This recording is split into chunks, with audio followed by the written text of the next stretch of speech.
जुमे को वादी के कई इलाकों में एहतियातन पाबंदियां नाफिज की गई और इस दौरान सिक्योरिटी के सख्त इंतजाम देखे गए। जुमे की नमाज के बाद हालात पुरअमन रहे। देखिए हमारे नुमाइंदे सैयद तजमुल की ग्राउंड रिपोर्ट। जुम्मे के मौके पे श्रीनगर में आज एक बार फिर आपको दिखाते हैं, क्योंकि थर्सडे से कबल जो माहौल यहाँ पे था, आशूरा के बाद थोड़ा सा एक बार फिर रेस्ट्रिक्शंस लगा दी गई थी। लेकिन इस वक्त हम फिलहाल मौजूद हैं लाल चौक माइसमा में और आपको दिखा फोर्सेस का जो रेस्ट्रिक्शन है वो आज एक बार फिर रखा दिया, क्योंकि जुमे की नमाज के बाद कहीं प्रोटेस्ट वगैरह ना हो, एहतजाज ना हो, जिसके चलते माइसमा और आसपास के इलाके में जो है पूरा सुरक्षा बल जो है वो तैनात कर दिए गए, ताकि कोई भी इस तरह की लॉ एंड ऑर्डर की सिचुएशन खड़ी ना हो। जिसके बाद माइसमा और आसपास के इलाकों में जो हम जुमे के बाद का ये मंजर आपको दिखाते हैं, जबकि बाईं तरफ का जो एरिया है आपको दिखाते हैं कि हल्का फुल्का निजी ट्रैफिक जो है, ज़ाती ट्रांसपोर्ट जो है वो कहीं ना कहीं नमाज के बाद जो है एक तरफ से मूवमेंट अब एक बार फिर शुरू हो गई। उस तरफ का जो एरिया है लाल चौक का एरिया है, जहाँ से घंटाघर वगैरह है, वहाँ से भी आपको दिखाते हैं कि नमाज के बाद जो है थोड़ा सा 2 व्हीलर्स 3 व्हीलर्स और 4 व्हीलर्स का जो रोड पे चलना है वो कहीं ना कहीं नज़र आया। नमाज से कबल थोड़ा सा इस एरिया में स्ट्रिक्टनेस बहुत ज़्यादा थी और नमाज के बाद कहीं इन एहतजाजों को रोकने के लिए फोर्सेस का जो पहले से ही रोड मैप होता है कि ज़्यादा से ज़्यादा डिप्लॉयमेंट रखी जाए, ताकि इस तरह की लॉ एंड ऑर्डर की सिचुएशन फेस न करनी पड़ी।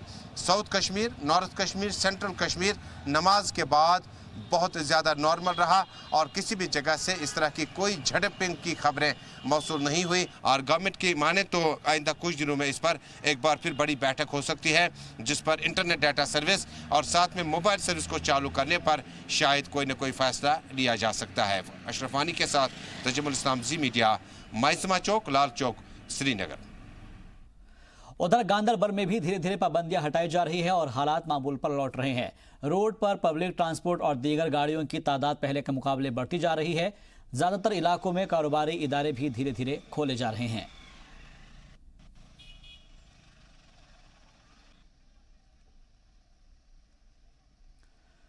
जम्मू कश्मीर के किश्तवाड़ जिले में जुमे को दहशतगर्दों ने नापाक हरकत को अंजाम दिया। खबरों के मुताबिक पीडीपी के डिस्ट्रिक्ट प्रेसिडेंट नासिर हुसैन शेख के बॉडीगार्ड की राइफल छीनकर दहशतगर्द फरार हो गए। इस वाकये के बाद सिक्योरिटी फोर्सेस अलर्ट पर है और साथ ही इलाके में कर्फ्यू भी नाफिज कर दिया गया है।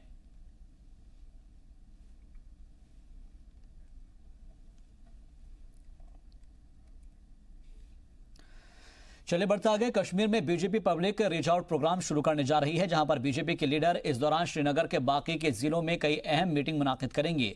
शेड्यूल के मुताबिक 14 सितंबर को बीजेपी के सीनियर लीडर अविनाश राय खन्ना की रहनुमाई में एसएमसी के कॉरपोरेटर्स के साथ मुलाकात करेंगे और इसके बाद 15 सितंबर को कश्मीर महिला मोर्चा और युवा मोर्चा के लोगों के साथ मीटिंग मुनाकिद की जाएगी। देखिए, जो कल से हमारे हाई कमांड का जो आदेश आया कि जो पीपल टू पीपल कांटेक्ट का जो प्रोग्राम यहाँ पर कश्मीर में शुरू हुआ है, 370 जो जब उसको अबॉर्गेट किया गया, तो उसके बाद जो आपको पता है वादी में हालात है, तो कहीं ना कहीं कोशिश जो बीजेपी की है कि वो जो कश्मीर में जो ज़िंदगी जो रोज़मर्रा की ज़िंदगी है पटरी से अभी उतरी है, उसको पटरी पे कैसे वापस लाएंगे। तो हमने फ़िलहाल प्रोग्राम एक शुरू किया है, मास कॉन्ट्रैक्टिंग प्रोग्राम, जो हमने कल कुपवारा डिस्ट्रिक्ट बारामूला से शुरुआत की और हम वहाँ पर लोगों से मिले, जो सिविल सोसाइटीज़ है वहाँ पर, अगर हम गुजर लोगों की बात करें, पहाड़ी लोग और जो वहाँ के कश्मीरी रहने वाले हैं, उनसे हमने बात की कि आखिर जो 370 से क्या बेनिफिट्स थे और क्या नुकसान थे अभी कश्मीर को, वो हमने लोगों को। उधर गांदरबल जिला इंतजामिया ने जिले के पीएमजीएसवाई मंसूबे को लेकर मीटिंग की और इस मीटिंग में दूर दराज तक के इलाकों को रोड से जोड़ने और आने वाले खर्च पर बातचीत की गई। इस मीटिंग में पीएचई, आरएंडबी, जेकेपीसीसी के अलावा हाउसिंग बोर्ड के ऑफिसर्स भी मौजूद रहे। इस दौरान जानकारी दी गई कि सरकार की जानिब से सैंक्शन की गई 107 में से 64 मंसूबों पर काम शुरू कर दिया गया है और जल्द ही दूर दराज के सारे इलाके शहर से रोड के जरिए कनेक्ट कर दिए जाएंगे। जिला तरक्याती कमिश्नर पुंछ राहुल यादव ने पीएम की अपील पर मुल्क भर में चलाए जाने वाले प्लास्टिक फ्री हिंदुस्तान मुहिम को लेकर अपने दफ्तर में वाक़ ऑडिटोरियम में एक मीटिंग का इनेकाद किया, जिसमें जिले के सभी महकमों के जिला अफसरान ने हिस्सा लिया। इस मौके पर जिला तरक्याती कमिश्नर ने अपने खिताब के दौरान सभी अफसरान को प्लास्टिक फ्री समाज को कामयाब बनाने के लिए अपने अपने इलाके में काम करने की अपील करते हुए कहा कि 11 सितंबर से 2 अक्टूबर के बीच प्लास्टिक से पाक हिंदुस्तान मुहिम के तहत कई तरह के बेदारी तकरीब मुनाकिद कराए जाने हैं, जिसमें painting, poster making, slogan writing, seminar और बेदारी रैलियों का इनेकाद किया जाना है। 2 से 23 अक्टूबर तक वेस्ट प्लास्टिक जमा करने और 23 अक्टूबर से उस प्लास्टिक को साइंटिफिक तरीके से तबाह करने के लिए बेदारी प्रोग्राम और ट्रेनिंग मुहिम चलाए जाएंगे, जिसके लिए सभी महकमों को पूरे इखलास से काम करना है।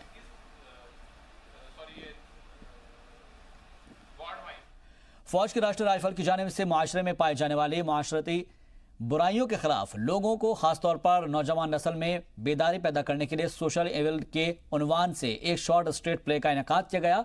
ओल्ड बस स्टैंड डोडा में तलबा की जानिब से ड्रामों का बहुत बड़ा मजमा लगाया गया, जहां शॉर्ट प्ले में फिरका वाराना हमआहंगी और माशरती बुराइयों जैसे कि मौज़ूआत इसमें शामिल थे।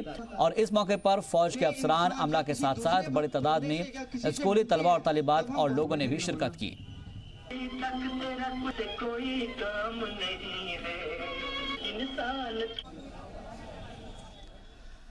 पुंछ जिले की मंडी तहसील के सेलकू में अराकीन कमेटी हजरत बादशाह गाजी की जानिब से मुहर्रम उल हराम महीने के सिलसिले में करबला के शहीदों की याद में मीठे पानी की छबील लगाई गई, जिसमें राहगीरों के साथ ही रास्ते से गुजरने वाले गाड़ियों में सवार लोगों की प्यास बुझाई गई। इस मौके पर कमेटी के चेयरमैन मोहम्मद अकरम का कहना था कि पैगम्बर इस्लाम हज़रत मोहम्मद के नवासे हज़रत इमाम हुसैन ने करबला के मैदान में अपने 72 साथियों के साथ हक और बातिल के बीच की लड़ाई में इंसानियत के लिए अपनी जो कुर्बानी दी थी, उसी की याद में हर साल की तरह आज भी यहां पर कमेटी की जानिब से करबला के शहीदों की याद में मीठे पानी की छबील लगाई गई है।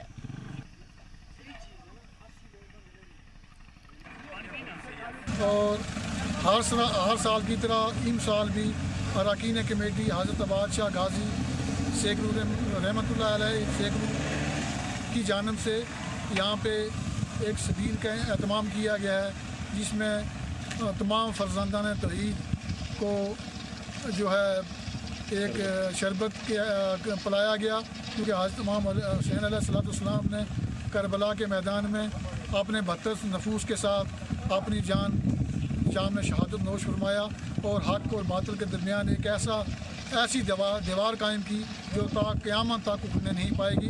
तो आज इसी सिलसिले में जो है तमाम शुरका ने यहाँ पे जो है इस सबील में शिरकत फरमा के अपने जो है तामन फरमा के जो है इस प्रोग्राम को पाया तकमील तक पहुँचाया। पुंछ में वाक़ बाल आश्रम में जुमेरात की देर रात को बिजली की शॉर्ट सर्किट से आग लगने से बाल आश्रम की इमारत आग की चपेट में आ गई और जिस वक्त आग की वारदात पेश आई उस वक्त बाल आश्रम में तकरीबन 50 बच्चे सोए हुए थे। सभी बच्चों को महफूज निकाल लिया गया है। वहीं पर बाल आश्रम के अहदेदारान ने जानकारी दी कि बीती रात अचानक बिजली बंद होने के बाद गर्मी की वजह से बच्चे जब बाहर जागे तो कमरे से बाहर निकलने के बाद इमारत में आग लगने का पता चला।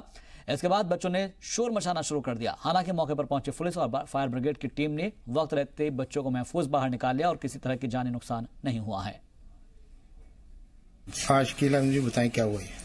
ये रात के कोई 12:30 बजे हमारे यहाँ बाल आश्रम में, तो यहाँ पे बच्चे थे, कोई सर्किट शॉर्ट हुआ इस बिल्डिंग में, तो लाइट चली गई। तो बच्चे कहने लगे यहाँ पे कोई गर्मी सी लग रही है। बच्चे जो ही बाहर आए तो सुपरडेंट्स को, चौकीदार को इन्फॉर्म किया, तो और आग काफ़ी तेज़ हो चुकी थी। तो तब हमने फायर ब्रिगेड वगैरह को भी बुलाया, तो फायर ब्रिगेड ने कोशिश की आग बुझाने की, लेकिन तब तक बिल्डिंग काफ़ी जल चुकी थी। बीजेपी आने वाले दिनों में कश्मीर में वजीर आजम नरेंद्र मोदी के यौम विलादत के मौके पर कई प्रोग्राम मुनाकिद करने जा रही है। कश्मीर के हालात और बीजेपी के आगे की हिकमत अमली पर जी सलाम से अविनाश राय खन्ना ने खुसूसी बातचीत की। BJP national vice president Avinash Rai Khanna है, जो कि जम्मू कश्मीर को एक बार फिर इन्हें जिम्मेदारी मिली कि आगे के जो इलेक्शन होंगे उनमें इन्हें खुद यहाँ रहना होगा। और जिस तरह से पहले भी कोशिश की गई थी, जब बीजेपी ने जम्मू में स्वीप किया था तब इनका रोल जो था काबिल सताइश रहा, जिसमें प्राइम मिनिस्टर होम मिनिस्टर ने भी उस वक्त इसका हवाला दिया है। खन्ना जी, बहुत बहुत शुक्रिया कश्मीर वारिद होने के लिए। पहले बताएं कि किस तरह के प्रोग्राम रहेंगे कश्मीर में और कितने दिन रहेंगे। मेरा करीब 3 दिन का कार्यक्रम है और आपको जैसे जानकारी होगी कि 14 से लेकर 20 तक हम सारे देश भर में सेवा सप्ताह भी मना रहे हैं। उसमें कुछ सोशल एक्टिविटीज़ होंगी और 17 को हमारे देश के प्रधानमंत्री श्री नरेंद्र भाई मोदी जी का जन्मदिन भी है। तो 2-3 इश्यूज़ के ऊपर हम लोग डिस्कस कर रहे हैं। ये सब हमारे सीनियर कार्यकर्ता आए हैं। एक तो 370 और 35 से हटने के बाद इनका मन, लोगों का मन और हालात क्या हैं उनके बारे में बड़ी फ्रैंकली जानकारी आई है। और दूसरा, हम लोग जो ये सेवा सप्ताह है उसके कार्यक्रमों को भी यहाँ पर करने वाले हैं। जैसे सेव वाटर के ऊपर ओथ है, no to SUP single use plastic उसके ऊपर है, स्वच्छ भारत है, फिर हॉस्पिटल में पेशेंट्स को फल बांटने का कार्यक्रम है। ऐसे उस जो सेवा के कार्य आते हैं वो कार्य भी हम करेंगे। तो वहीं जिन हालात में आज आप दौरा कर रहे हैं, नेशनल कॉन्फ्रेंस और बाकी रीजनल पार्टीज़ की कोई भी पार्टी बैठक वगैरह नहीं हो पाती है कई कारणों की वजह से, तो क्या आपका कार्यकर्ता बता रहे हैं? अभी हम थोड़ी देर में बैठे थे तो काफ़ी ज़्यादा खदशात का इजहार किया गया 35 से 370 के बाद। अगर हम कहें कि सब कुछ ठीक ठाक है, वैसा भी नहीं है। बहुत सारी तस्वीरें ऐसी हैं जिनका रुख जो है कुछ और बता रहा है। तो किस तरह की आप रिपोर्ट तैयार करके होम मिनिस्टर या प्राइम मिनिस्टर को बताएंगे कि कश्मीर में और क्या बेहतर करने की ज़रूरत है? सबसे पहले जो बड़ी बात सभी ने कही है और मानी है वो है कि ये एक ऐतिहासिक फ़ैसला है और इस फैसले से सब खुश हैं। मैंने पहले भी कई बार 370 और 35A पर बोलते हुए आपसे इंटरेक्शन करते हुए बात पूछी थी कि मुझे कोई एक लाभ जम्मू कश्मीर के लोग बता दें कि ये धारा से एक ऐसा कोई लाभ है। तो यही सामने आई है कि 370 और 35 से हटने के बाद कोई भी 99% लोग जो हैं वो खुश हैं और उन्होंने जो सेंट्रल गवर्नमेंट ने फैसला लिया है उसके लिए उनको धन्यवाद भी कर रहे हैं। बाकी करना क्या है, सबसे बड़ी बात कॉन्फिडेंस बिल्डिंग, दूसरी बात कि अलग अलग लोगों से हम बातचीत करके उनका मन भी लेंगे कि वो क्या चाहते हैं कि यहाँ इस प्रदेश की तरक्की हो। कुछ पेरेंट्स हैं, उनके मन में कुछ एप्रीहेंशंस हैं, उनके बारे में इन लोगों ने बताया है। तो हम जो एप्रीहेंशंस है उसको ऑलरेडी देश के गृह मंत्री क्लियर कर चुके हैं कि भारतीय जनता पार्टी कोई ऐसा काम नहीं करेगी जो देश, प्रदेश और जनता के हित में ना हो। हम वही काम करेंगे जो देश, प्रदेश और जनता के हित में होगा। सो फीडबैक लेकर जो जनता का मन है उसकी बात ऊपर रखेंगे और जो कुछ शंकाएं हैं, गलतफहमियां हैं, उसको दूर करने का क्या मेथड अडॉप्ट करना है उसके ऊपर भी हम लोग चर्चा करेंगे। अविनाश जी, अभी हमने देखा कि 35 से 370 के हटने के बाद जो एक बड़ा डिफरेंस हमने देखा कि मेन स्ट्रीम पार्टियां और मेन स्ट्रीम पार्टियां दूर दूर हो गई। यानी जहां सत्ता में काफ़ी टाइम नेशनल कॉन्फ्रेंस और बाकी पार्टियां रहीं, आज उनका क्या माने कि कोई रोल ही नहीं है जम्मू कश्मीर में जिस तरह से हालात इस वक्त बने हैं, और बाकी पार्टियाँ भी अभी उनकी उतनी ज़्यादा एक्टिविटीज़ नहीं चल रही हैं। तो कब तक ऐसा माहौल जो है इससे निकला जा सके ताकि जो लीडरान मुख्तलिफ पार्टियों के हैं वो भी आवाम के पास जाएं और अपनी बात रखें 35 से और 370 के बाद? 70 साल तो उन्होंने बात रखी है लोगों के सामने, 70 साल लोगों को मिसगाइड किया ही है, 70 साल इस देश प्रदेश को लूटा ही है, ठीक है ना। अगर उनकी अभी तसल्ली नहीं हुई तो जनता जब भी चुनाव होंगे उनको अपना रास्ता बता देंगी। लेकिन फिलहाल ये डेमोक्रेटिक सिस्टम है, जैसे ही चुनाव होते हैं माहौल बनता है उस हिसाब से उसका निर्णय लिया जाएगा। एक आखिरी सवाल होगा, आप काफ़ी बिजी रहेंगे मीटिंगों में, कि ये जो कॉरपोरेशन की हम बात करें तो कहते थे कि मेयर और डिप्टी मेयर के आने के बाद श्रीनगर में विकास होगा, दोनों कहाँ हैं हम सबको पता है, तो कैसे चलाया जा सकता है? क्या ऐसे आने वाले दिनों में काफ़ी कॉरपोरेटर बीजेपी को भी ज्वाइन करके एक नया मेयर श्रीनगर को दे सकते हैं? सबसे पहले एक बहुत बड़ा चैलेंज हमने एक्सेप्ट किया था। वो चैलेंज ये था कि हम लोग जो नीचे तक की डेमोक्रेसी है, इलेक्टेड रिप्रेजेंटेटिव हैं, वो आए, उसको हमने एक्सेप्ट किया और पूरा किया। इलेक्शन होने के बाद यहाँ पर सरपंच बने, पंच बने, मेयर बने, डिप्टी मेयर बने, म्यूनसिपैलिटियों के प्रधान बने। अब वो काम कैसा कर रहे हैं उसके लिए भी हम लोग एनालिसिस करेंगे, लेकिन सरकार की तरफ से विकास के लिए कोई कमी हम नहीं छोड़ेंगे। ये हमारा वादा भी है और कर भी रहे हैं। जैसे बाकी राज्यों में फंड जाता है, ये वही फंड जो है यहाँ के पंचायतों और म्यूनसिपैलिटीज़ को आएगा। सप्लीमेंट्री पूछा था साथ में कि क्या आने वाले दिनों में नया मेयर, डिप्टी मेयर होगा जिन हालात में से म्यूनसिपैलिटी में हमारा कॉर्पोरेट काम नहीं कर पा रहा है, जो कि हालात बता रहे हैं? इसको स्टडी करना पड़ेगा, अभी ऐसी कोई प्लानिंग नहीं है। बहुत बहुत शुक्रिया। अविनाश राय खन्ना के मुताबिक जम्मू कश्मीर में 370-35 के बाद जिन पार्टियों ने 70 साल तक जम्मू कश्मीर के आवाम को अपनी बात रखी, दरअसल 70 साल का वक्त बहुत ज़्यादा है और उन्होंने बात रखी, यानी इशारा साफ है कि फ़िलहाल भारतीय जनता पार्टी किसी भी कंप्रोमाइजिंग मूड में नहीं है। इलेक्शन कब होंगे तब देखा जाएगा, लेकिन कुल मिलाकर वादी के और जम्मू कश्मीर के विकास के लिए भारतीय जनता पार्टी आवाम के साथ मास कंटेक्ट प्रोग्राम जो है वो जारी रखेगी। फारूक वानी के साथ अजमल इस्लाम, जी मीडिया, श्रीनगर, कश्मीर।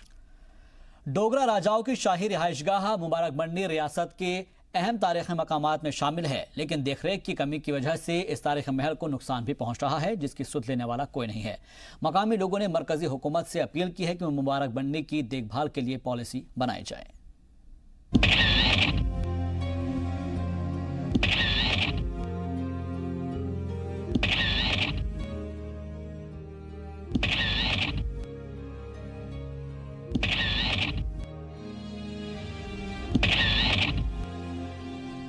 रियासती सरकारों की अनदेखी की वजह से रियासत के कई तारीखी मीरास अपने वजूद खो रहे हैं।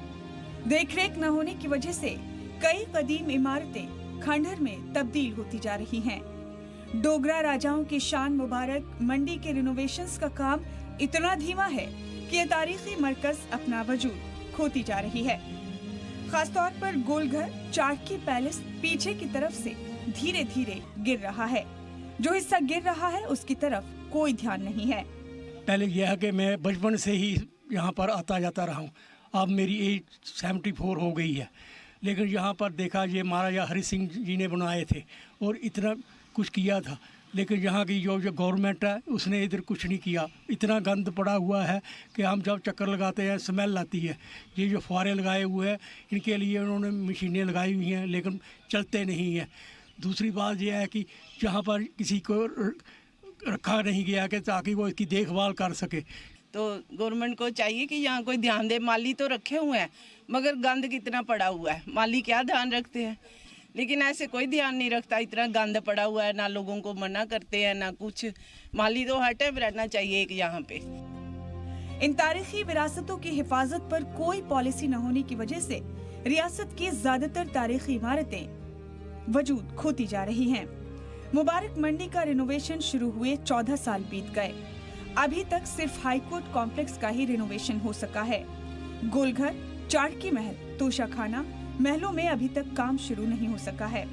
शहर के 4 अहम गेट महेशी गेट, डेनिस गेट, गुम्मट गेट, जोगी गेट थे। अब इनमें से सिर्फ गुम्मट गेट ही महफूज है। इस गेट को आज तक तारीखी मेमोरियल करार नहीं दिया गया है।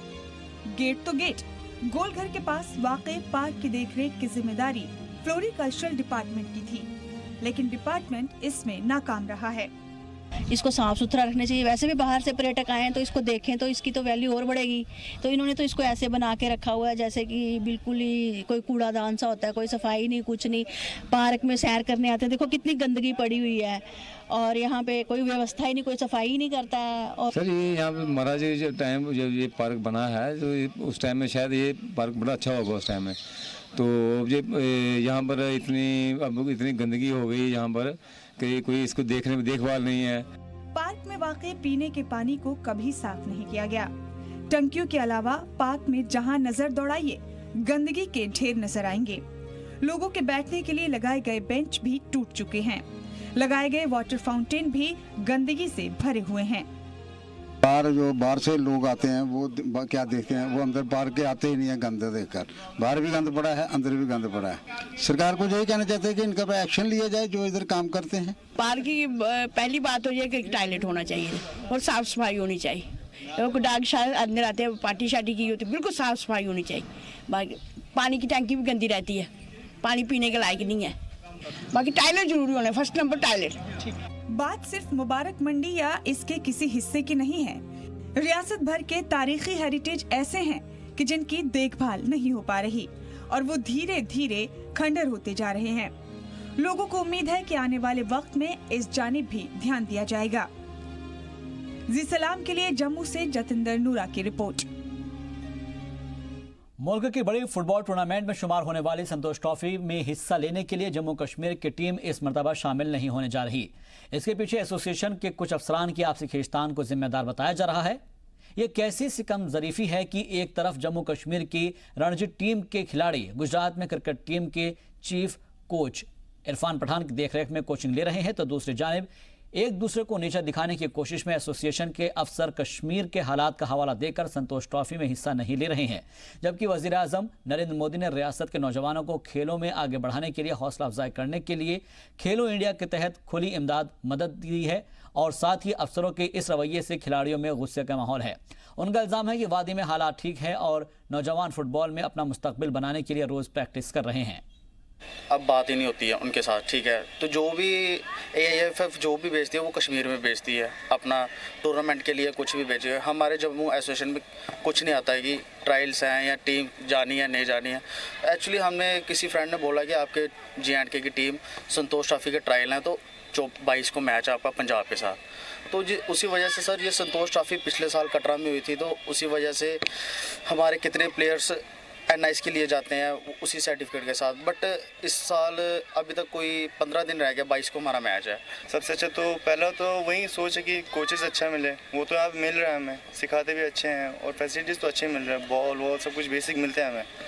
बस अब जो चांस होता है वो थोड़ा मुश्किल होता है मिलना यहाँ पे, क्योंकि सीनियर्स जो है ना वो हमेशा जो होते हैं पहले सीनियर्स खेलते रहते हैं, जो मतलब रेगुलर पहले होता है ना उनको मतलब पहले मिल जाता है चांस कि भाई सीनियर्स खेलेंगे संतोष ट्रॉफी, बस वही खेलते जाते हैं। जी सर, हमारा सर जितना भी प्लेयर होता है उसका हर एक प्लेयर का यही ख्वाब होता है कि संतोष ट्रॉफी खेले। संतोष ट्रॉफी प्लेयर जो खेलता है, जो प्लेयर संतोष ट्रॉफी खेलता है उसे ही प्लेयर बोलते हैं कि बहुत अच्छा प्लेयर है, अपने टाइम का अच्छा प्लेयर माना जाता है। बट यहाँ पे सर हमें ना हमें ट्रायल, यहाँ पे हमें पता नहीं 22 से सर टूर्नामेंट स्टार्ट होने वाली है, हमें ट्रायल्स का नहीं पता, ना अभी तक ट्रायल्स हुए हैं, ना एसोसिएशन ने हमें कभी बताया कि अभी 22 को टूर्नामेंट। बेसिकली जम्मू के प्लेयर्स तो रेडी हैं जाने के लिए, but because of some reason association हमारी हमें सपोर्ट ही नहीं कर रही है कि हम लोग जाएं। ऐसा नहीं कि हम लोग परफॉर्म नहीं कर सकते, हमारे लड़के बाहर भी खेलते हैं, बाकी लीग्स में भी खेल रहे हैं, आई लीग रिप्रेजेंट की हुई है लड़कों ने, स्टेट के लिए रिप्रेजेंट किया है। बट जब बारी हमारी स्टेट की टीम की बारी आती है तो हम लोगों को एक तरह से ना बाइफरकेट किया जाता है कि जम्मू के लड़के परफॉर्म ही नहीं कर सकते। अब ये टाइम है आपके पास के परफॉर्म करके दिखाएं हम लोग, क्योंकि और फिलहाल के लिए कश्मीर एक्सप्रेस में मेरे साथ बस इतना ही। दीजिए इजाजत।